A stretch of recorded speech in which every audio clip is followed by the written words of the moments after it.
Hello friends, मेरा नाम यशवीर कुमार है और आपका स्वागत है राजीव फनी क्लासेस पे।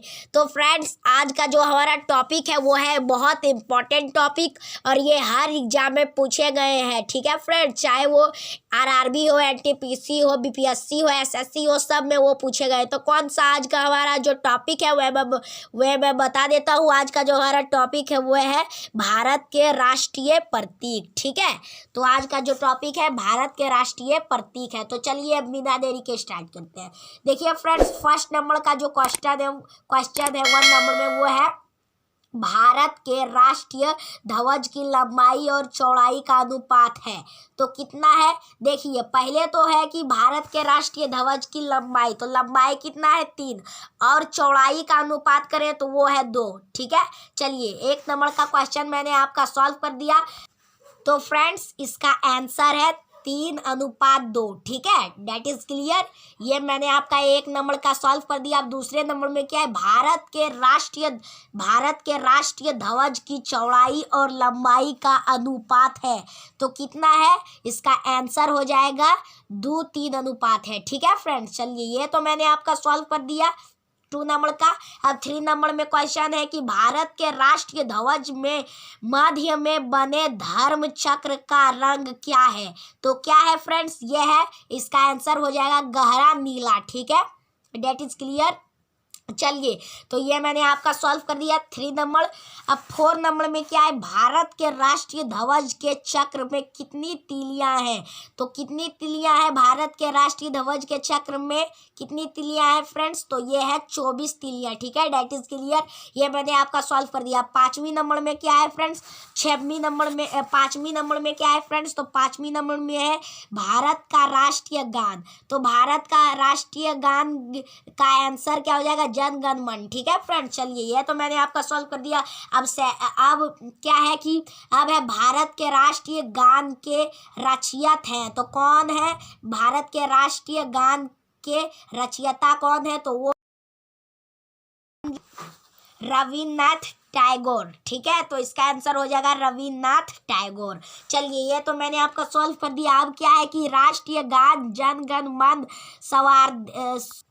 सर्वप्रथम कब और कहाँ गाया गया? तो कहाँ गाया गया फ्रेंड्स? कहाँ गाया गया? तो 1911 में कलकत्ता में गाया गया। ठीक है फ्रेंड्स, चलिए ये तो मैंने आपका सॉल्व कर दिया। अब क्या है कि भारत के राष्ट्रीय गान जन गण मन को संपूर्ण रूप में गाने में कितना समय लगता है? तो कितना समय लगता है? ये लगता है 52 सेकेंड। ठीक है फ्रेंड्स, इसका आंसर हो जाएगा 52 सेकेंड। ये तो मैंने आपका सॉल्व कर दिया। चलिए अब मैं आपको बता अगला क्या है। चलिए तो फ्रेंड्स, चलिए अब अगला क्वेश्चन की बात करें तो अगला क्वेश्चन में भारत का राष्ट्रीय गीत है। तो कौन सा है भारत का राष्ट्रीय गीत? तो इसका आंसर क्या हो जाएगा? वंदे मातरम। ठीक है, चलिए ये तो मैंने आपका सॉल्व कर दिया। अब चलिए अब अगला क्वेश्चन की बात करें तो अगला क्वेश्चन में क्या है फ्रेंड्स? अगला क्वेश्चन में क्या है? तो अगला क्वेश्चन है भारत के राष्ट्रीय गीत के रचयिता है। तो कौन है? इसका आंसर क्या हो जाएगा? बंकिम चंद्र चटर्जी। ठीक है, चलिए फ्रेंड्स, अब क्या है? अब देखिए फ्रेंड्स, अब क्या है? तो अब कौन सा क्वेश्चन है फ्रेंड्स? अब है भारत के राष्ट्रीय गीत के गायक की अवधि है। तो कौन है फ्रेंड्स? इसका हो जाएगा आंसर, इसका आंसर क्या हो जाएगा? 65 सेकेंड। ठीक है फ्रेंड्स, चलिए अब क्या है कि भारत का राष्ट्रीय गीत वंदे मातरम। तो फ्रेंड्स क्या है? वंदे मातरम सर्वप्रथम कब गाया गया? तो कब गाया गया फ्रेंड्स? ये गाया गया 1896 ईस्वी में। ठीक है फ्रेंड्स, चलिए ये तो मैंने आपका सॉल्व कर दिया। अब क्या है फ्रेंड्स? तो अब है भारत के राष्ट्रीय प्रतीक में निम्नलिखित में से कौन सा पशु दृष्टि नहीं है? तो कौन सा पशु दृष्टिगत नहीं है? तो इसका आंसर क्या हो जाएगा फ्रेंड्स? इसका आंसर हो जाएगा हिरण। ठीक है, चलिए तो मैंने आपका सॉल्व कर दिया। अब क्या है कि भारत के राष्ट्रीय प्रतीक चिन्ह में कितना शेर दिखाई देता है? तो कितना शेर दिखाई देता है? 3 शेर दिखाई देता है। और उस चिन्ह में 4 शेर होता है लेकिन 3 शेर दिखाई देता है। ठीक है फ्रेंड, तो चलिए ये तो मैंने आपका सॉल्व कर दिया।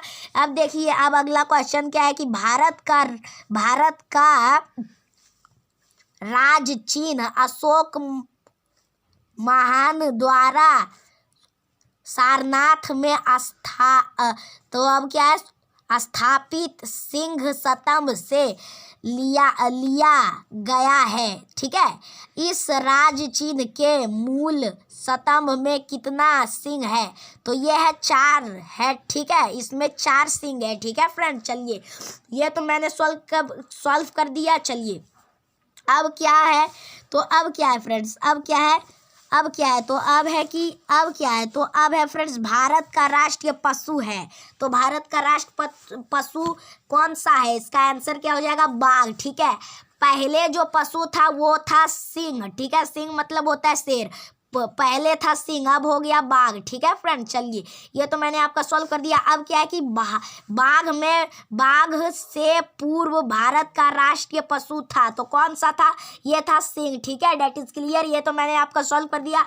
अब क्या है कि फ्रेंड्स, अब है भारत का राष्ट्रीय पक्षी।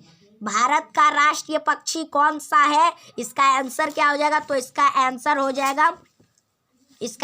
क्या हो जाएगा फ्रेंड्स? तो इसका आंसर क्या हो जाएगा फ्रेंड्स? भारत के राष्ट्रीय पक्षी कौन सा है? तो इसका आंसर हो जाएगा मोर। ठीक है, चलिए मोर हो जाएगा, इसका आंसर मैंने बता दिया। अब क्या है कि भारत का राष्ट्रीय